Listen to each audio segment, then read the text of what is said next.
प्रिय छात्र छात्राओं, नमस्कार। Digi lessons from the house of Navankur में एक बार फिर से आप सभी का स्वागत है।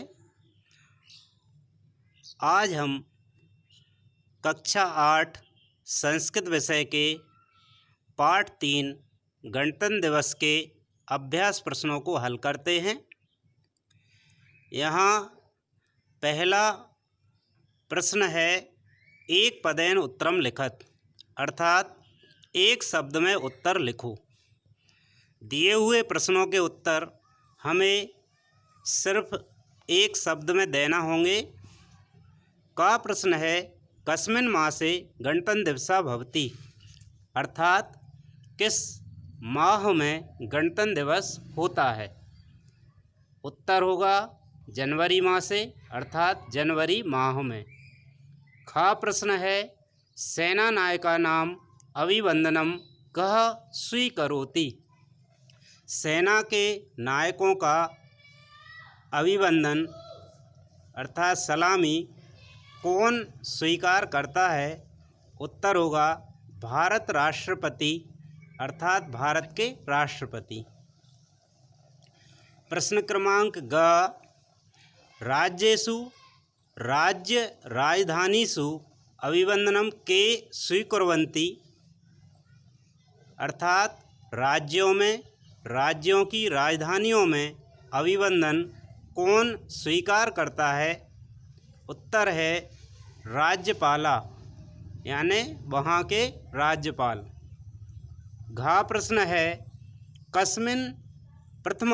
कस्मिन् अधिवेशने त्रिवर्ण ध्वजारोहणम कृतम, सबसे पहले किस अधिवेशन में या बैठक में तिरंगा फहराया गया। उत्तर है कांग्रेस संस्था में। यहाँ प्रश्न क्रमांक घा को एक बार आप ध्यान दें। प्रश्न क्रमांक घा है, सबसे पहले किस अधिवेशन में त्रिवर्ण यानी 3 रंग के झंडे का आरोहण किया गया। तो यहाँ पर हम इसका उत्तर लाहौर अधिवेशन में लिखेंगे। कांग्रेस संस्थाया उत्तर ठीक नहीं है, इसका उत्तर होगा लाहौर अधिवेशने। आप पुस्तक से मिलाकर लिख सकते हैं। प्रश्न क्रमांक ड़ा, प्रतिज्ञा स्वप्न कस्मिन् वर्षे साक्षात्कृता, अर्थात प्रतिज्ञा रूपी जो सपना था किस वर्ष में साकार हुआ। उत्तर होगा 1947वें वर्षे, अर्थात 1947 में। प्रश्न क्रमांक 2, एक वाक्येन उत्तरम लिखत, अर्थात एक वाक्य में उत्तर लिखो। यहाँ दिए हुए प्रश्नों के उत्तर हमें एक वाक्य में देने हैं। का प्रश्न है, सवा कक्षे कस्य गीतस्य पूर्वाभ्यासा प्रचलति, अर्थात सवा कक्ष में किस गीत का पूर्वाभ्यास चल रहा है। उत्तर है सवा कक्षे वंदे मातरम इति राष्ट्रीय गीतस्य पूर्वाभ्यासा प्रचलति, अर्थात सवा कक्ष में वंदे मातरम इस राष्ट्रीय गीत का पूर्वाभ्यास चल रहा है। प्रश्न क्रमांक खा, भारतस्य राष्ट्रीय पर्वणि के, भारत के राष्ट्रीय पर्व कौन कौन से हैं। उत्तर है भारतस्य राष्ट्रीय पर्वणि गणतंत्र दिवसा स्वतंत्रता दिवसा च, अर्थात भारत के राष्ट्रीय पर्व गणतंत्र दिवस और स्वतंत्रता दिवस हैं। प्रश्न क्रमांक ग, कस्मिन् दिनांके वयं स्वतंत्रता दिवसम आयोजयाम, अर्थात किस दिनांक को हम स्वतंत्रता दिवस आयोजित करते हैं। तो आप सभी जानते होंगे, उत्तर इस प्रकार है 15 अगस्त दिनांके वयं स्वतंत्रता दिवसम आयोजयाम, अर्थात 15 अगस्त को हम स्वतंत्रता दिवस आयोजित करते हैं। प्रश्न क्रमांक घ, राष्ट्रभक्ते कह प्रतिज्ञा कृता, अर्थात राष्ट्रभक्तों के द्वारा क्या प्रतिज्ञा की गई। उत्तर होगा राष्ट्रभक्ते सर्वे राष्ट्रनायके सार्वभौमतंत्रम रचयामा इति प्रतिज्ञा कृता। राष्ट्रभक्तों के द्वारा, सभी राष्ट्र के नायकों के द्वारा हम सार्वभौम तंत्र की रचना करते हैं, ऐसी प्रतिज्ञा की गई। प्रश्न क्रमांक ड, कलाकाराः किम कुर्वन्ति? कलाकार क्या करते हैं? उत्तर है कलाकाराः सांस्कृतिक कार्यक्रमे जानपद नृत्ये च जनमनांसि रंजन्ति। अर्थात कलाकार सांस्कृतिक कार्यक्रम से और लोक नृत्यों से लोगों के मनों को प्रसन्न करते हैं। प्रश्न क्रमांक 3, प्रदत्ते शब्दे प्रश्न निर्माणम कुरुत। अर्थात दिए हुए शब्दों से प्रश्न का निर्माण करना है। यहाँ दिए हुए शब्द हैं किम, अर्थ है क्या, कथम, अर्थ है कैसे, कहा, अर्थ है कौन, कहे यानी किसके द्वारा, और कुत्र का अर्थ है कहाँ। यहाँ एक उदाहरण भी दिया हुआ है। उदाहरण है जनवरी मासस्य षड्विंशे दिनांके गणतंत्र दिवसम आचरामा। जनवरी माह की 26 दिनांक को गणतंत्र दिवस मनाते हैं। अब हमें प्रश्न निर्माण करना है, तो प्रश्न निर्माण में छात्रों ध्यान रहे कि हमें वाक्य के अंत में प्रश्नवाचक चिन्ह अवश्य लगाना है। उत्तर होगा जनवरी मासस्य कस्मिन् दिनांके, जनवरी माह के किस दिनांक को गणतंत्र दिवस मनाते हैं। अब प्रश्न शुरू करते हैं। का है गणतंत्र दिवस राष्ट्रीय पर्वम वर्तते। गणतंत्र दिवस राष्ट्रीय पर्व है। इसका प्रश्न निर्माण इस प्रकार होगा, गणतंत्र दिवस किम वर्तते, गणतंत्र दिवस क्या है। खा है भू जल वायु सेनानां प्रदर्शनम चित्ताकर्षकम भवति। भू जल वायु सेनाओं का प्रदर्शन मन को आकर्षित करने वाला होता है। इसका प्रश्न बनेगा भू जल वायु सेनानां प्रदर्शनम कथम भवति। अर्थात भू जल और वायु सेनाओं का प्रदर्शन कैसा होता है। प्रश्न क्रमांक ग, दिल्ली नगरे राष्ट्रपति सेना नायकानां अभिवंदनम स्वीकरोति। दिल्ली नगर में राष्ट्रपति सेना के नायकों की सलामी लेते हैं या सेना के नायकों का अभिवंदन स्वीकार करते हैं। इसका प्रश्न बनेगा दिल्ली नगरे कः सेना नायकानां अभिवंदनम स्वीकरोति। अर्थात दिल्ली नगर में कौन सेना के नायकों की सलामी लेता है। प्रश्न क्रमांक घ, नृत्ये जनमनांसि रंजन्ति।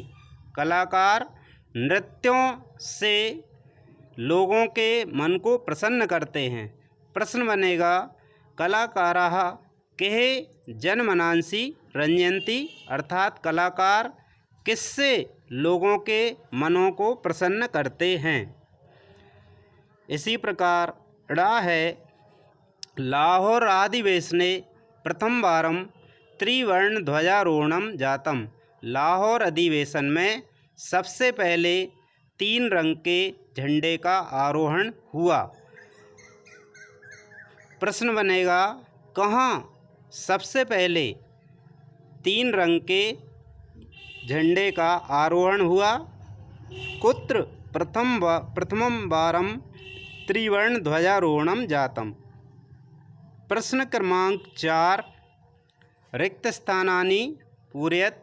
अर्थात रिक्त स्थानों को पूर्ण करो। यहाँ भी दिए हुए शब्दों से हमें रिक्त स्थानों को पूर्ण करना है।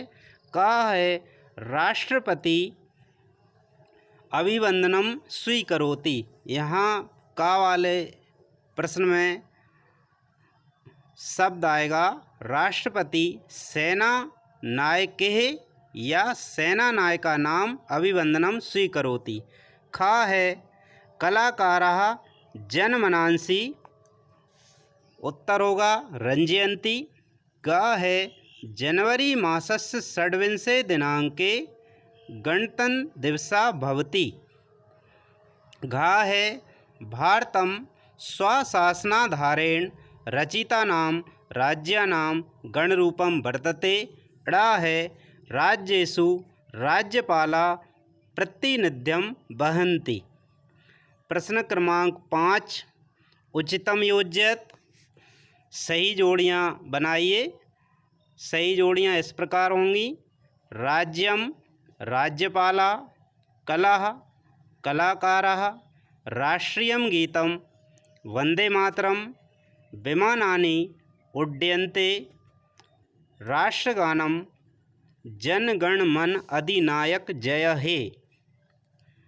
प्रश्न क्रमांक 7 संधिम अथवा संधि विच्छेदम कुरुत, अर्थात यहाँ दिए हुए दोनों कॉलमों में रिक्त स्थानों को पूर्ण करते हुए कहीं पर संधि करना है और कहीं हमें संधि विच्छेद करना है। आप लोग सारणी बनाकर हल करेंगे। का है स्वतंत्रता दिवस इव, ये संधि शब्द है और इसका विच्छेद होगा स्वतंत्रता दिवसः धन इव।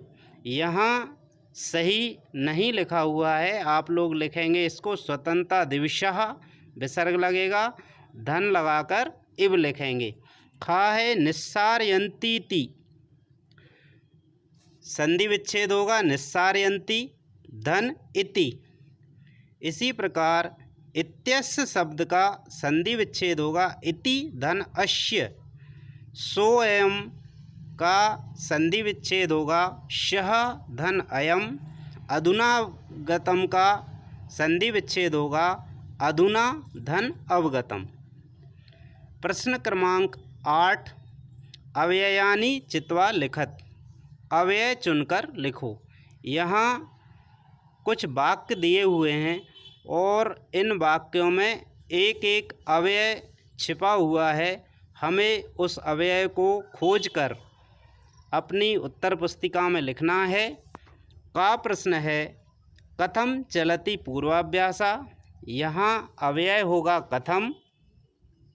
अव्यय वे शब्द होते हैं जिनमें किसी भी वचन के आने पर, विभक्ति के आने पर या पुरुष के आने पर कभी कोई परिवर्तन नहीं होता है, उन्हें अव्यय कहते हैं। आगे आपको अव्यय समझाए जाएंगे। अभी आप लोग इस प्रकार लिख सकते हैं। का है कथम चलति पूर्वाभ्यासा, इसमें कथम अव्यय है। राष्ट्रगानम राष्ट्रगीतम चा अभ्यस्यामा, इसमें चा अव्यय है। गा अत्र महोत्सवे पथचलनं भवति, यहाँ महोत्सव में परेड होती है। गा में अत्र अव्यय है। घा है त्रिवर्ण ध्वजारोहणम अपि कृतम, 3 रंग के झंडे का आरोहण भी किया, यहाँ अपि अव्यय है। ड़ा है अधुना अवगतम अस्माभिः, आज हमने जाना, इसमें अधुना अव्यय है। छात्रों, दिए हुए प्रश्नों को आप अपनी उत्तर पुस्तिका में इसी प्रकार क्रम से लिख लें, पुस्तक साथ में रखें जिससे हम सही लिख सकें। धन्यवाद।